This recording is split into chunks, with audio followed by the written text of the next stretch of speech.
evening, and thank you for joining me. I'm Joe Carbonetta, and this is Arroyo Live. This program, which is produced by and through the facilities of Pasadena Media, was created with an idea to help inform and restore a sense of both connection and understanding to those experiencing many of the negative effects of COVID-19. More recent events have helped to underscore the need for a more compassionate, more considerate approach to every aspect, every person in our society. And so it remains the continued focus of this program to try to help bring together and strengthen our community through informative and meaningful conversation. This program is live if you are watching on Tuesday, September 8th, and there will be an opportunity for you to call in with your questions or comments later on in the program. You can share them with us anytime at Arroyo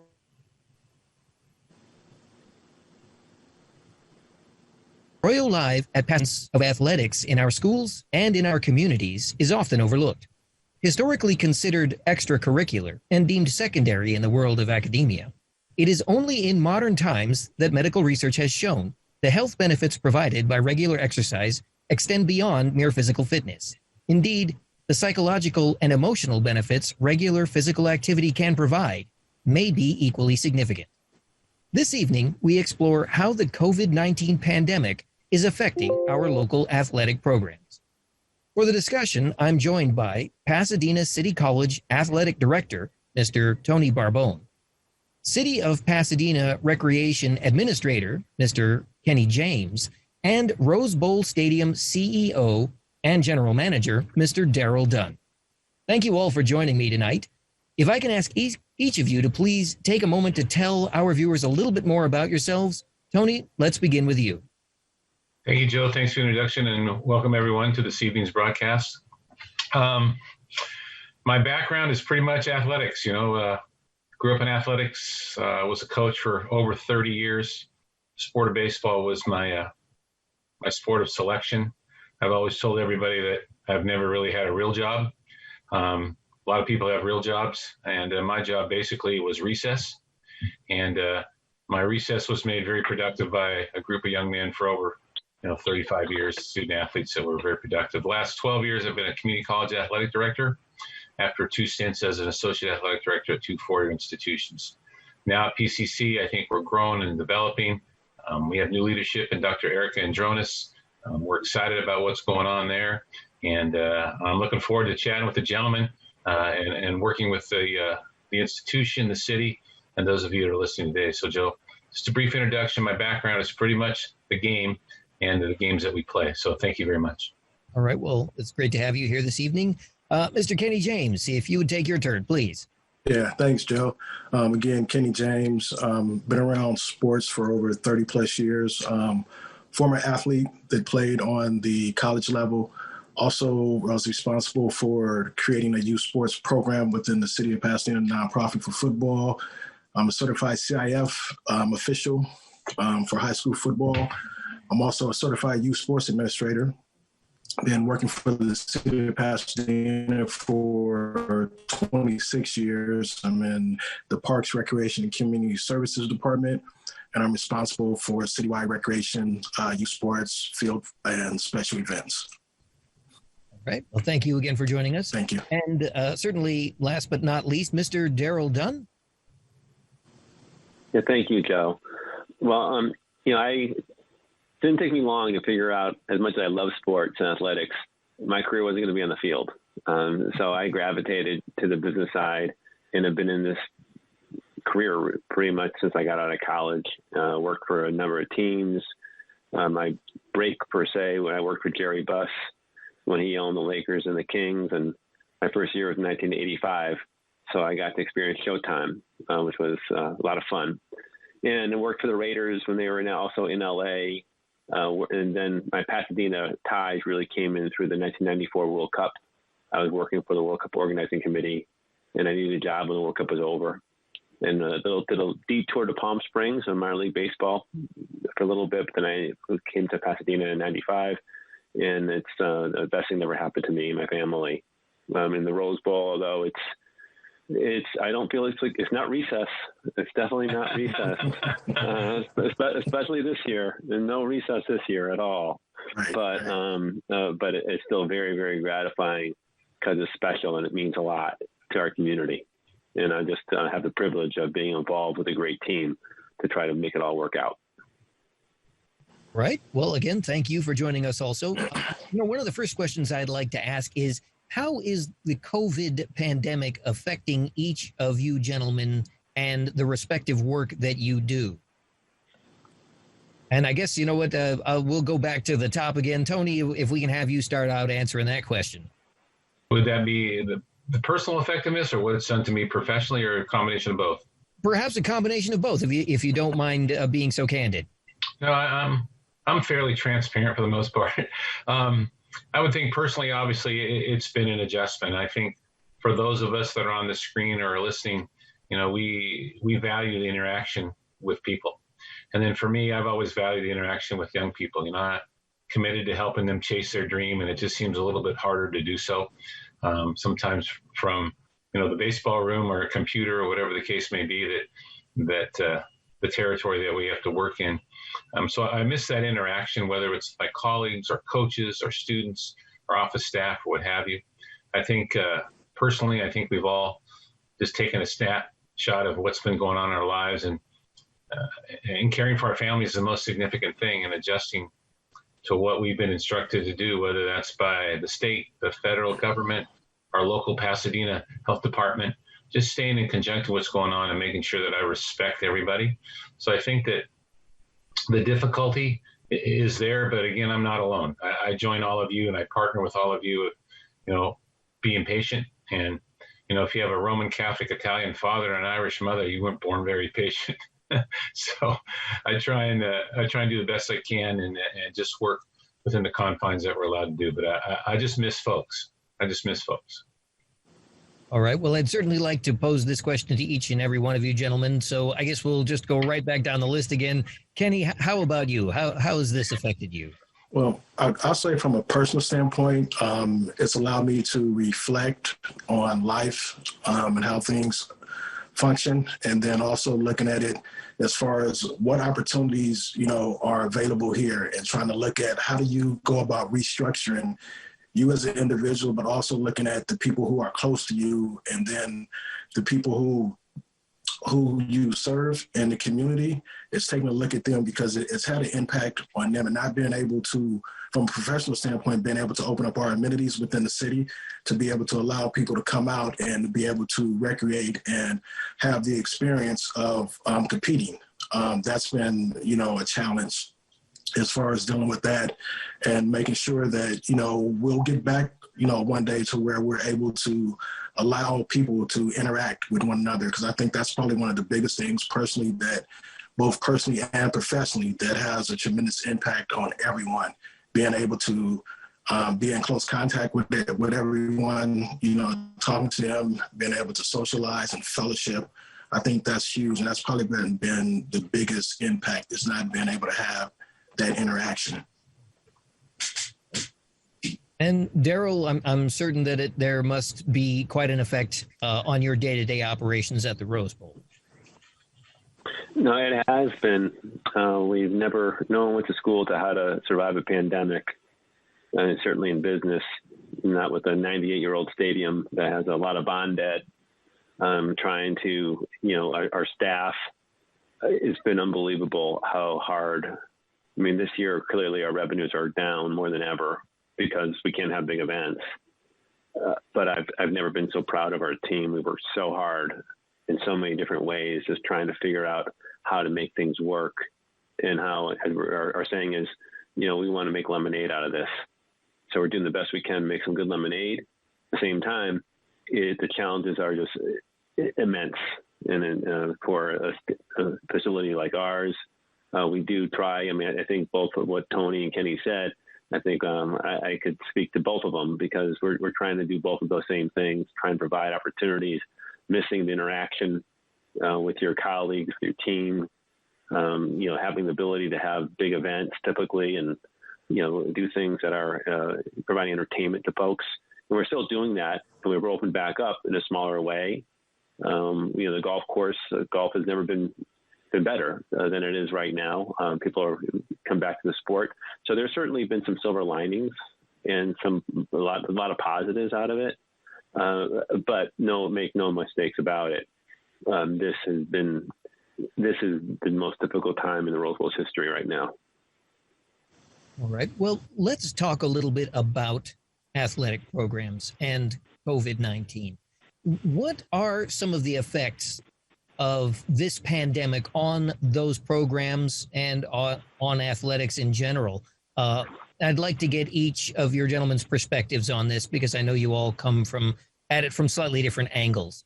And I don't want to keep going so formulaic, so I don't know if there's somebody that wants to take a stab at this question first.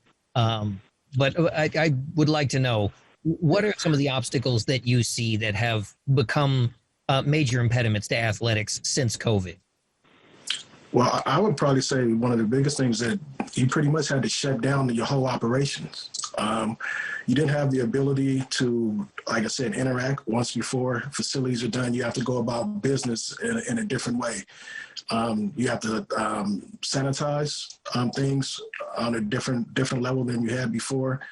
You also have to you don't have the ability to, kids don't have the ability to be able to train. They don't have to be able to condition, stay in shape. Those are all things that impact the community on a youth level. Also has to do with it from an emotional standpoint, being able to help them to be able to process and be able to go through the things that they deal with on a daily basis, of not being able to exercise, not being able to socialize with their friends, going into school, different environments, just the friendship. It's just been impactful for them. And then also when you look at the direction of where we're going and when we're going to open up, one of the things that we're doing now, where we're slowly starting to open back up our operations. So beginning today, we are allowing groups to come back out and to be able to utilize our facilities. That has to do with conditioning, strength and conditioning. It also has to do with skill development, but there is no contact that's able to happen right now. So and I know that's a conversation that we're going to have later. So I don't want to get into too much regarding contact sports, but the biggest impact has been able to have them to come out and be able to utilize the facilities. Thank you. Get PCC, Joe. I don't know, Darryl, if you're ready to go, but I'll let you keep hitting third because the best guy hits third in the lineup. So, at PCC, since we started this situation in March, what I've tried to encourage with our staff is we want to keep our arms wrapped around our student athletes as much as we possibly can. We want to hug them as tight as we possibly can and love them as much as we can. And there's different terrain that we've had to go down to keep that going. And it's new terrain. I don't know how KJ and Darryl feel, but I see you, your constituents, your colleagues, and those like you as what I call bulletproof problem solvers. And you wake up every day and you're, quote unquote, supposed to solve another crisis and you're bulletproof. But like Darryl said earlier, we haven't seen something like this in 100 years, and none of us are prepared to do that. So we try and maintain the part to make sure that our student athletes know that we care. We live in a day of kind of what if and a fluid situation. So what if tomorrow Dr. John Doe wakes up and we have a different situation that prepares us for the future medically? And then we'll be excited about that. So we have a return to participation plan that includes all the things that KJ talked about, of PPE and safety and those kinds of things. So people know that should we turn a corner, we would be ready to continue to help them chase that dream and keep them engaged as much as possible. So it's critical for our student body to be engaged. Even though society has a plethora of distractions from time to time, we want to keep our students focused and on task. We've had great work with our coaches. Our coaches are, like Kenny's talking, learning different strategies to work with young men and women. Our leadership has understood that. So I just go back to trying to realize that maybe I'm not a bulletproof problem solver, because some of the bullets we're taking now are going through us a little bit. But I'm going to do everything I can to keep my arms wrapped around our student athletes, our coaches, and just try and partner with them as best we can, care about them. For me, I'm in a little different, role, because, I have so much admiration for both Tony and Kenny, because they're affecting people directly. I mean, they're trying to do some things, and people who are trying to better themselves, through athletics and sports. they're trying to give them those opportunities, which is fantastic, and getting them there. We're, of course, trying to we want to, of course, have the athletes perform on our field and our venues, but also we want to have people go and enjoy themselves and have some kind of camaraderie. And probably one of the biggest differences now is it's a new rule book. It's a brand new rule book, and the rules weren't really. I'm not sure how much they were clear before this happened. I think everybody's had a really hard time figuring out what the rules actually are, because everything we do now, we got to make sure the health and the sanitization, as mentioned, is first and foremost. We got to get the okay, right, from the appropriate officials that we're okay to go back open, and we got to do step by step. And the thing we have to realize is how hard everybody's job is, and everybody has a different role and responsibilities. And people, I feel, of course, I'm feeling for ourselves and our facility, but there's so many businesses, restaurants and nail salons, and small businesses and local businesses that they have a hard time doing any business at all. So it's just so widespread, and there's so much pressure everywhere, and everybody's feeling it. And they're going to thank God for people like Tony and Kenny who are trying to do some things to try to provide those opportunities to help people have a really positive outlet. And we got to do all we can to support them. Right. Thank you for being kind, Darryl. Yeah, True. Thank you, Darryl.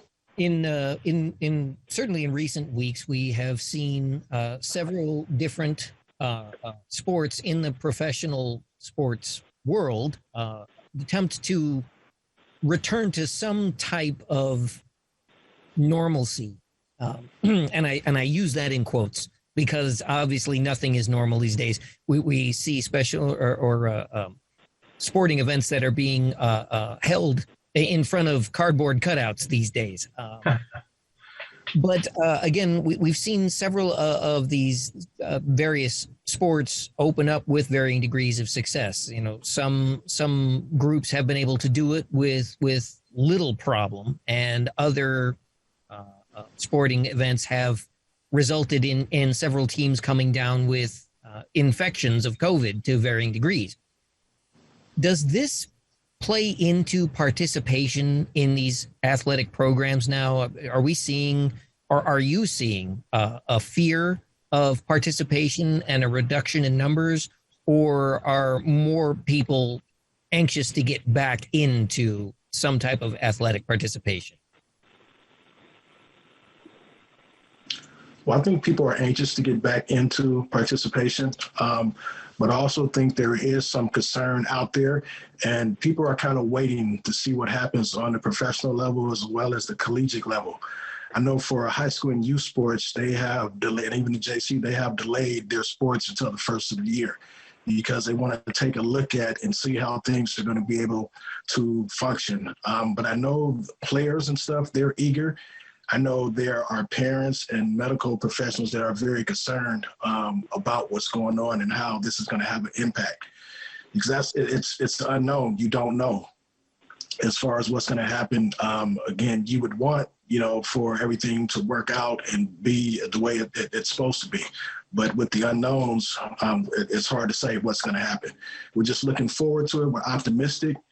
We're hoping things are going to work out and people are going to be able to get back to some sense of normalcy, as you said, being able to get involved on multiple levels with sports. Kind of like earthquake preparedness a little bit, making sure that you have extra water, you have a generator. I mean, we are preparing all the time. And as a state, I think Kenny touched on a little bit, the 3C2A has pushed all sports back to the spring. So we'll have no competitive participation, if allowed, until the spring of 2021, with 2 9-week sessions, kind of an early spring and a late spring. 3C2A office in Sacramento, led by Jennifer Cardone, is just like Darryl was saying earlier, everybody's worked hand over fist. We're just grueling hours to try and find a way to help people succeed. I think one of the things that sometimes our anxiety and our enthusiasm and maybe our disappointment or anxious to get back, we got to make sure that we educate all the people. And I'm not the smartest guy in the world. And like I said, whatever bulletproof problem solver I might have been, I've taken a little shrapnel here and there, but I think we all have. But making sure our kids understand that we're not going to put them in the position for them, their families, or anyone else that this virus is something we need to neglect. So I think we try and educate, but we let them know that we're preparing, each and every day. Our Dean, Dion Miller, has made massive adjustments in our instruction to give our kids opportunity to be around our student athletes, and said, hey, you never know. Let's put our tooth under the pillow and maybe the tooth fairy will visit us. Okay. And that's kind of, I don't mean to make light of losing a tooth, but I think that's what we're anticipating. We'd like to see that happen. And we'd like to high five. I don't know how Kenny feels or Darryl feels. I don't know that community college athletics can replicate what happens at the professional level as far as preparation. I've read some articles about, the incurring costs and those kinds of things. I think we can be ready for the preparation. It's just a matter of the numbers and how much we can handle at one time with the staffing and things that we have, because all our seasons have been reduced to 70% of previous participation. And then there's been some adjustments in some of the bylaws and regulations that we follow. But like I said, the 3C2A in the entire state, we're working on it just about every single day to try and get better. All right. Again, my question, we don't have the athletes directly, but when, I hear the question though, I can almost switch out how the fans come back, because we're so driven on the number of people that come to our venue, because that's how we generate enough revenue to try to pay our bills. And that's a great question, because we don't know. We'll see what happens. We all can't wait for a vaccine. Will everybody take the vaccine? Are people still going to be leery? Will there be any people who are going to be concerned about going to, gatherings with 80,000 people? You're a few inches away from everyone. So, we don't know the answers. We're preparing, that's for sure. The staffing wise, it's more work.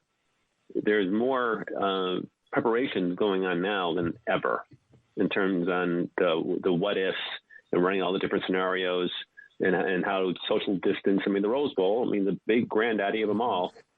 Our capacity in social distance stadium is about 14,000 people from 87,000. So we're much, much smaller, but to get to that 14,000 number, our staff has worked so hard in communication with every venue in Southern California and going through formulas and the signage and, social distance scenarios and working with the appropriate health departments and task forces galore. So there's so much going into it, but at the end of the day, how will people really respond? And are we going to be able to, and when will we be able to go back in and have normalcy again? That's what we're all waiting for. All right. Well, certainly at the college level and definitely at the professional level, the sporting industry generates quite a bit of revenue every year. Some of that is obviously for the schools and for the stadiums as well as the teams. The list goes on and on. Obviously, everything has been suspended in the name of safety, and clearly there wasn't any other decision that could be made. But what about the long-term financial ramifications from everything coming to a halt like this? What's going to happen down the road? What does this mean for schools? What does this mean for professional sporting facilities and for professional teams? That there is this massive reduction in income that has to be made up for in years to come. What can we expect to see from that? I can generalize a little bit, Joe, I'm not sure how KJ and the city are specifically funded. Ours is through apportionment through the state. And we've been given some guidelines by our administration for this particular year. And I think the concern for institutions or associations or organizations that have state funding, the concern will be 21-22 and 22-23. And so there's been conversations on how reserves are going to be used and those kinds of things. I mean, I would ask you to talk to our Vice President, Dr. Michael Bush, great guy. If you needed to get that kind of information, I would encourage you to invite him if that's what you're after. But I think the modifications are kind of competing through this particular year. And I don't mean necessarily on the field. I think we're all competing through the uniqueness of the year and the difficulties that it's presented. But I think it may be more 12, 24, 36 months away as far as our recovery. I'm not a politician. I don't know much about state funding and those kinds of things, except the general things that happen for us at the college. But I think we're looking at how we're going to battle through some of the future and where, any kind of supplemental income will come and where the Fed government's going to be involved and those kinds of things. So we as a government institution, I think, are a little bit on hold and we're impatient. And gentlemen, to each of you, the same question. Well, for the city, we're general fund, so a lot of our dollars depends on the taxes and stuff that are generated in the city. And knowing where we are now, and with the reduction in businesses and hotels and events and stuff that happens, that does have a tremendous impact. To the extent I don't know, again, I'm not the one that directly deals with all of the finances citywide, but I know for our department, it is impactful. And then even when we look at the amount of services and stuff that we provide and with the youth groups, because we look at them being able to utilize our facilities as well, there are monetary fees that they need to pay to be able to utilize our fees. So again, with what's going on, we're not even sure if they would be able to cover the cost of that. So those are things that we look at as well. Is there an offset for those particular fees to allow those groups to come in and utilize the facilities? I know that's something that we're looking at as well. So we'll see where that goes. And again, we're probably looking at 21, 22 before we determine what that's going to be. At the present point, we're maintaining, but again, we haven't been under full operations at this particular time. So we just have to hold steady and see what happens. Yeah, I guess the general question really is there a fear that at some point in the future we'll be looking at cutbacks as a result of all the lost revenue? I can say that's a possibility. To what extent, I don't know, but that would be my assumption. And Mr. Dunn, certainly you're approaching it from the professional sports arena, and obviously there's a massive loss of revenue here already because of all of the events that have not taken place. In fact, you were just discussing that a few moments ago. It must be a difficult time for the Rose Bowl as well. Yeah, it is. There's no question. As I said before, arguably the toughest time of our 98-year history is right now.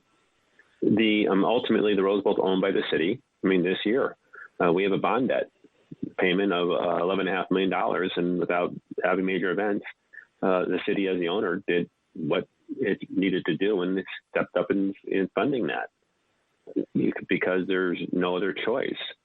So certainly as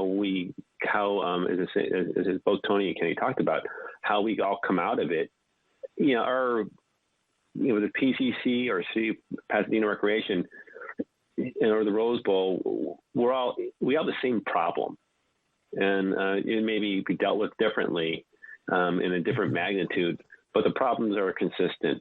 And what will the impacts be? We don't know specifically yet. We're just doing the best we can to be prepared to respond to things, be prepared during this quote unquote downtime, that we're ready to go and make our organizations better in the long run. We're all doing it as hard as we possibly can, but financially it hurts. And what will the impacts be 1, 2, 3 years from now? We don't know for sure, but we're preparing ourselves for it, and preparing multiple scenarios for best case and worst case. All right. Well, if I can interrupt, Joe, I think what Darryl just said about the preparation for all scenarios. Okay, and I think Darryl said it earlier. We're in this what if society a little bit right now. So, what if we have a vaccine, and what if it goes longer than we anticipate, and what if? And so each and every one of those things, I call it kind of the queen 4 goes to pawn 6, then we're going to do this. But if it doesn't go to pawn 6, then we're going to do this. And we're preparing to do that. And I think that's why probably our positions and our jobs have changed so drastically, because the preparation that we normally do has some consistency. And now the most consistent thing is inconsistency and not knowing what the outcome is going to be. Well, and well said. Of consistency or inconsistency, we just came out of the Labor Day holiday, and that traditionally marks the time when school begins again. So we are entering into the fall season shortly. What kind of plans are there right now for the fall and winter of this year when it comes to athletics programs? Well, for us at PCC, because we have an instructional component, we're all remote. We're remote through the fall, and we're been told that we're remote through our winter session as well, in preparation for, quote unquote, what would happen, what if, and it's all speculation. So we're prepared right now on following the tenets of the 3C2A and probably everybody. Safety is the most significant thing that we look at. And so it's safety first all the way through. So I don't want to say we're hopeful, but we're preparing that we'll be allowed to let our folks into their sports and into their participation, into their socialization, and all the value that those things have. Fan participation. I mean, we haven't had a Rose Bowl crowd just yet, but I know that people are going to be as loud as a Rose Bowl as possibly can. So I think that we're prepared, and we're just waiting for the changes to be made, or the fortunes of the medicine that come upon us, and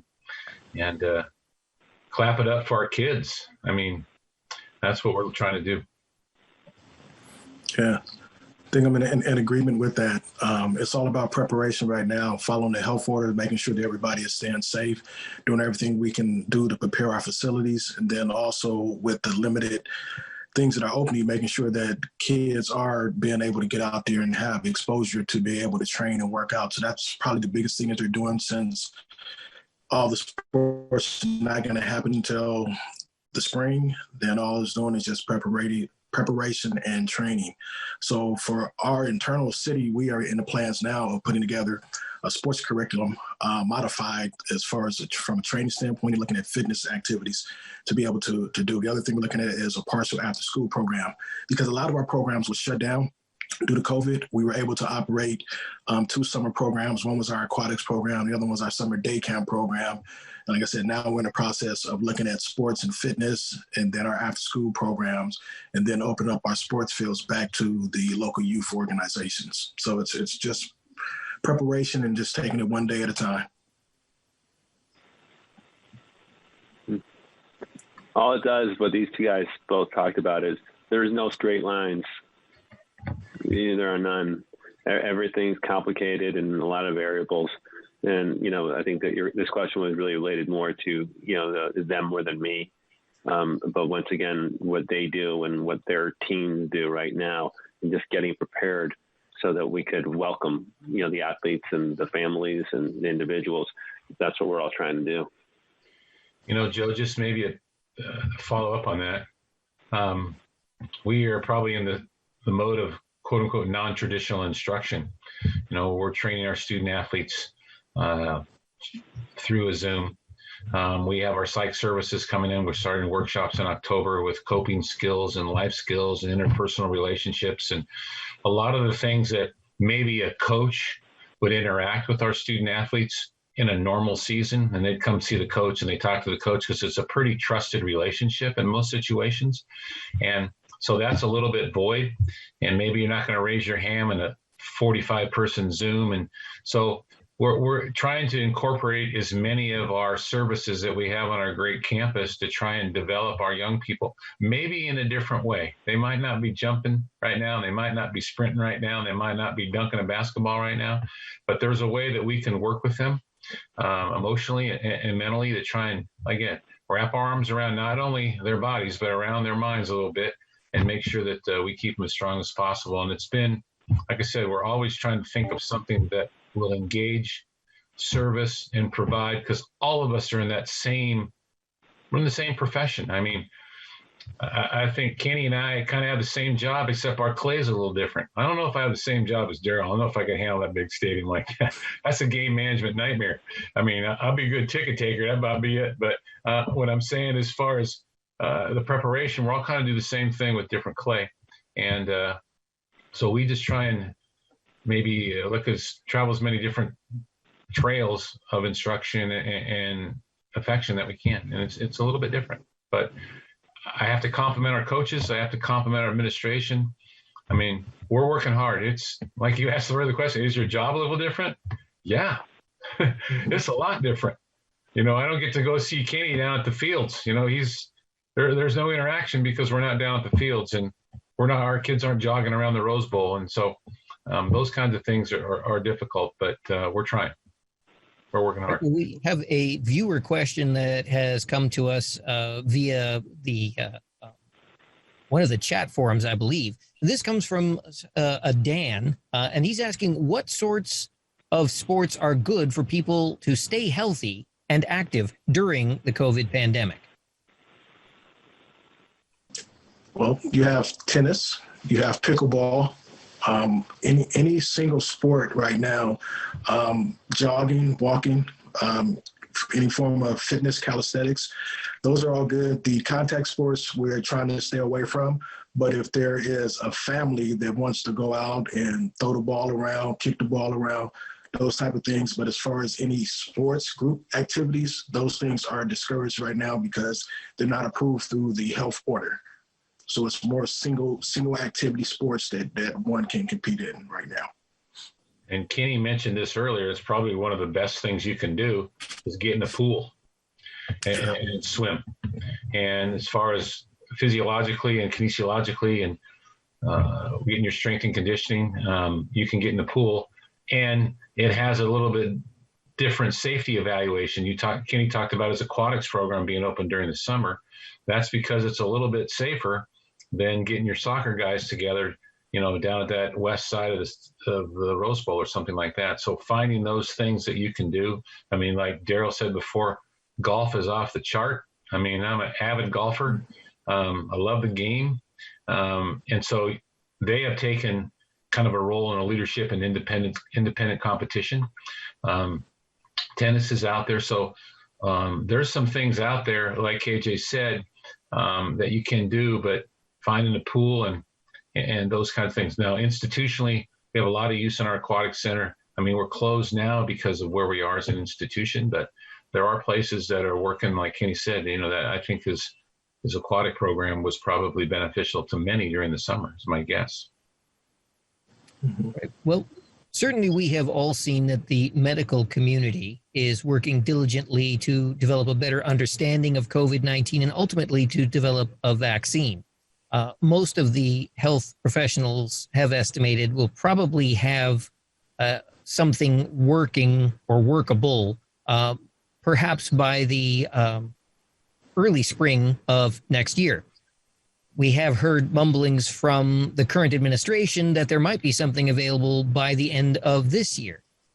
But it's also become more than a little bit of a political issue at this point as to whether or not people will take a vaccine. There's certainly a bit of distrust as to whether or not something pushed through so quickly has even gone through the necessary safety protocols. But what about the sporting industry and the need to get back to business as usual? What is the athletic industry's position, or is there one, on the use of some type of vaccine if and when one becomes available? It's been really interesting, particularly in the college space, because you have the different conferences, and you had the Big Ten and the Pac-12 respond differently than the other three conferences, and where they're sitting out the fall. And I got to give them so much credit because they're putting their mouth where it belongs on the safety side of things.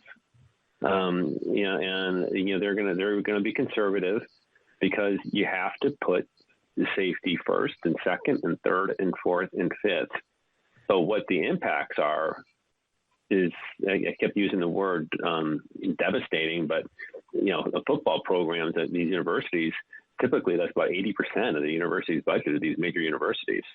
So it's not just football that gets hurt; it's every other sport too. And in terms of the and how they respond in the collegiate space, that's tough. There's no easy way because they have, just like us, we have a big bond-up payment. Well, they a lot of these big schools, they have big contracts with coaches, and they've got huge obligations financially. And how do you try to ultimately get back and come up from that? There will be a way. And it will happen. How? I don't know if I'm not smart to tell you exactly how that's going to happen, but it will happen. Americans, we persevere, and we'll get stronger, and we'll get through this. But it's gonna hurt, and it is hurting already. But do you foresee vaccinations as being mandatory in the world of sports when a vaccine becomes available, or do you imagine that that's still going to be left to personal choice? That's a question that is above my knowledgeability, because that's really, I think, the health officials are really going to need to weigh in. Look, you're getting your pilot program right now because you have athletes playing, and they're doing it, right? College football started a few days ago, and the NFL starts next week. So, we'll see what the impacts are going to be. Hopefully it's not going to be, it seems like things are getting better, and hopefully that will continue to be. In the end, you're not going to have high numbers or anything. But I think what occurs over the next few months is going to be a telltale to what is going to happen. Clearly, if you ask, 10 people, eventually, once you know a vaccine, you have confidence in a vaccine, and it's going to keep you safe and healthy, I would think people are going to take the vaccine just because they want to be safe and healthy. All right. And to each of you gentlemen, coming from the school perspective and community recreation, I'm curious to know what you imagine policies will be moving forward. Again, when it comes to the use of face masks, we've certainly been told of the importance to wear them. However, there's been conflicting information there as well, because many of the health experts have said it's not a good idea to wear a face mask when you're participating in vigorous physical activity, because it tends to impede one's ability to breathe. On the other hand, if you have people that are in close quarters and participating in these sports and they don't take any kind of a vaccine, are we looking at the potential to increase the spread all over again? So again, I pose the question, do you imagine that the use of vaccines is going to be mandated in the future, or what precautions will be taken? I can't speak to the vaccine because we haven't had that conversation yet. That will be for us to have a conversation with our health department and some other policy officials before we look to implement something like that. So I wouldn't want to speak on that and commit either way to say what would happen and what wouldn't happen without having further conversations. Because again, I know that people have a right to choice, and I know some people will choose not to. So I don't want to speak if we will impose a policy on that yet. So we need to have further discussion before that.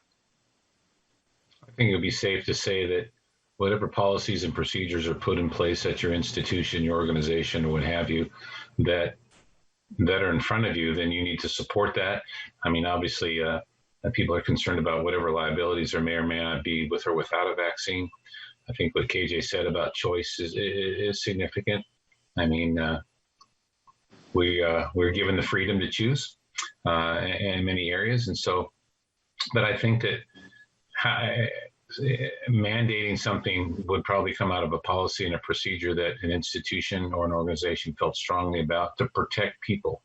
Again, we're back to what Darryl said, it's safety. And so, and we can only educate ourselves with the information that we have. So I would encourage education, being a part of education for a zillion years. I would encourage yourself to educate, and then you can make your valued decisions from that. Okay. Well, in the meantime, while everything is sort of on hold, are there alternatives for the sporting programs, for athletic programs in general, and for the community at large? Are there alternatives in place for that at the moment? I don't know about competitive alternatives. There might be training alternatives, but there's very few competitive alternatives, I think. And I think some organizations, and they say this particular city is more lax than this city, and you can do this in this particular county or this particular state. We are constantly reading articles that's going on within the NC2A. Like Darryl referenced a couple of conferences, and whether it's Power 5 or the MAC, we're trying to take a look at what people are doing at different institutions in different states, whether it's at our level or the 4-year level. And there are sometimes alternatives based on geography. I've heard of travel teams in certain sports driving to Arizona and participating in a tournament in a sport of X, Y, and Z because they can't do that here. And so the travel thing has been a little bit expanded, but it also needs to be safe and make sure that they're as risk-free as possible. But I think there's alternatives out there. Could I single out the name of this and the name of that? No, I don't think so. It would just be hearsay, what I hear of this is going on down the street or this is going on in a different county, et cetera, et cetera. I don't know what is happening with city by city. And Kenny might be able to address that, what's going on. But you heard, I think I'm saying there is I agree. Partial opening, yeah. Yeah, well, for us is we're not looking at any competitive games or anything like that right now. But we are looking at the training alternatives, making sure that we're doing social distancing, and there are masks and stuff that are required, other PPEs, and being able to make sure that we're able to space people out. So that's kind of the program that we're implementing right now. It's yet to be seen what's going to happen as far as games and stuff and what social distancing and those type of things we do. So I do sit on a committee with LA County. They're actually looking at ways to be able to open back up for recreation sports facilities, and we're still working on that. So we put together some protocols that are being reviewed, and that's part of the reason why we're able to open up our fields now, because those protocols were approved. So it's continually working through the process and being able to provide things that we think that may work or may not work, and then just trying to fill it out and make sure that we're able to do. So we'll see in the coming months and what other things come about as far as being able to compete competitively. But at this stage, we're not ready for that. I also wanted to touch briefly on the social protests that we have seen across the country. Has any of that had a negative impact on the athletics programs, and in the professional arena or on the school campuses?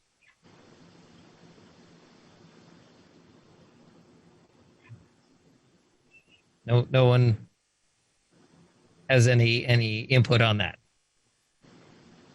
Well, I think Tony's probably the biggest expert of the three of us on this one.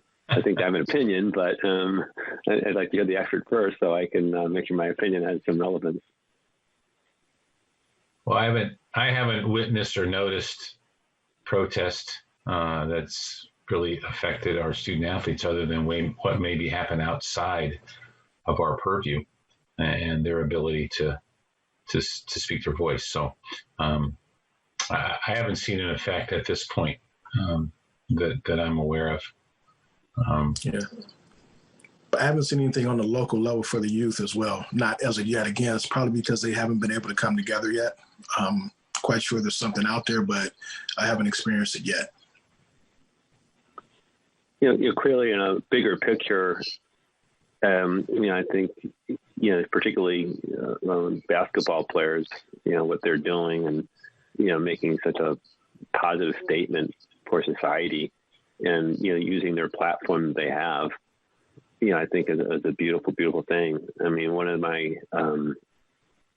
most proud days in my 20 plus years at the Rose Bowl is when we dedicated a Jackie Robinson statue. Of course, Jackie has ties because he's a PCC grad. and we have it right in front of the Rose Bowl. And we have a Rose Bowl. We have a Rose Bowl Institute through the Legacy Foundation. And we have a race and sports series, and we had Sharon Robinson, Jackie's daughter, as one of our panelists. But the dialogue, it just means so much. And the question is, what would Jackie be doing today? And clearly, he would want his opinion known, and he'd want to do what he could to make the world a better place. And I think our athletes in today's society, many of them are doing just that. So as a sports fan, it's a good feeling that I think the athletes are trying to do what they can to make the world a better place.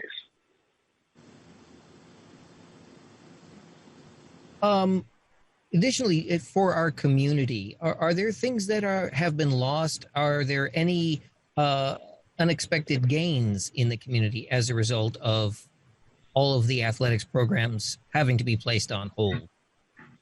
Was the question gain? GAIN? Gain, yes, gain or losses. I mean, how does this affect our community in general? I think what Kenny said at the opening about his own personal walk, about the reflection, about the opportunity to maybe see things in a different light, appreciate things that are going on maybe more than our careers allowed us, or the pursuit of sports, or the mighty gold, or the championship trophy sometimes that athletics generates. I mean, I think athletics is the greatest microcosm in the world, and I would speak to that and vote for that every day of my life. But I think I'll just, from a personal standpoint, I thank Kenny for saying that about reflection. I'm teaching first grade on Tuesday mornings to my oldest granddaughter.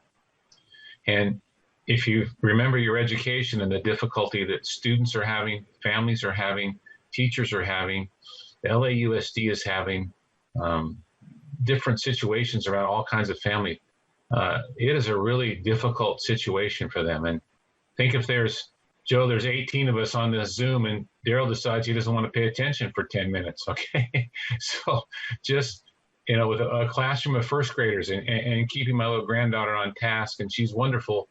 But I just so empathize with the education that our people are not getting right now. Just that's a small microcosm of what's going on. And so I appreciate Kenny's thoughts about reflection, and how in a difficult time, how lucky I am, even though the times are difficult. I've been very lucky, and I'm way luckier than all the second graders in the world right now, or first graders. So thanks for that reflection comment, Kenny, because I think it was well spoken. Thank you. Are there ways that members of the community can help out during this time of crisis? Oftentimes schools accept donations, sporting events and programs in the community. What ways can the community reach out and help? I think one of the biggest ways is, one, making sure that they're following the health orders that have been put in place, because, again, it's about safety first. So that's the number one thing we want to make sure that everybody is doing. From that, they can definitely, support from some of the feeding programs and stuff that take place throughout the city. They're working with PUSD. I know we've had a partnership with Darryl and the Rose Bowl to be able to feed on the weekend, and then also with the Pasadena Convention Center as well. So those are programs and stuff that we've put in place, the city, working to ensure that there are meals and stuff for people who wouldn't otherwise have meals. So that's always available. It's hard to sell, financial donations are always good, but as far as any equipment and those things, that would be a challenge, because, again, it goes to sanitation and making sure that everything comes in from a health perspective. If there's a way to be able to help people from a mental health standpoint, whether that's staying in contact with people, doing a Zoom meeting, just doing something to bring, people together, because this is what not having sports, and really has to do with that community, bringing everybody together around a common goal, whether it's that sports, but it builds so much more. It builds cohesiveness, it builds harmony, it builds trust, commitment. There's just so much that goes into being able to bring people there. I mean, it for some people, that just changes their whole outlook on life, to be able to come and spend that time in that environment, because it's entertaining. So when you don't have that, then, that becomes impactful as well, not to be able to experience those type of things. So again, it's just been able to really just see, how you can encourage somebody to keep on pushing and knowing that we're going to get through this. It's going to take time. I mean, Darryl made the comment about how resilient we are as people and how we overcome. And that is so true, that we have the ability to be able to overcome things. And it's really just staying focused and staying committed and really believing and pushing, saying that we're going to be able to come through those things. It's making sure that you keep that hope. And that's what sports does for people. It gives them something to shoot for. It builds excitement. So you just want to be able to build that joy and that trust and that excitement. And if there are opportunities, though. I mean, look, Kenny referenced the food program, and we're down on people, but since March, we have volunteers from our staff every Saturday and every Sunday out there helping. We could use more volunteers, as could a lot of other organizations in the city. So please let us know. We're hurting financially. We're trying to do what we can to try to raise more funds, because to try to keep the Rose Bowl as good as we could be given the difficulties. And there's, again, a lot of other organizations are doing amazing work. So a lot of Pasadena has some of the best nonprofits in this country. So I would, if you're in a position to try to help others, please help, because we all need it right now. Darryl, if they wanted to reach out to you at the Rose Bowl to offer assistance there, how would they go about doing that? Just give us a call at 626-577-3100. And again, we'd love to get some additional hands helping out. Okay. And Tony, certainly over to you for the last few seconds, if you have anything to add here. No, I think that,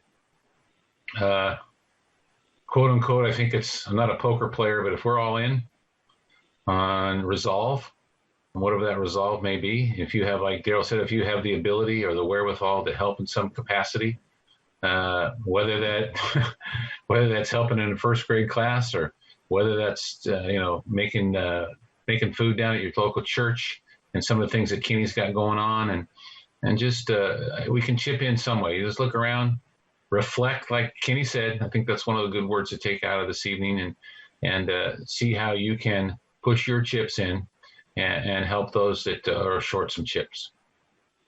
All right. Well said. Gentlemen, I'm afraid that's about all the time we have this evening. Mr. Tony Barbone, Mr. Kenny James, and Mr. Darryl Dunn, thank you all for joining us this evening. We really appreciate your time and your insights into what's going on with the COVID pandemic and how that is affecting athletic programs. To our viewers at home, if there are topics that you'd like to see addressed in our discussions, you can email them to us at arroyolive@pasadenamedia.org, and we may include them in a future broadcast. Until then, this has been Arroyo Live. I'm Joe Carbonetta. Thank you for watching. Have a wonderful night.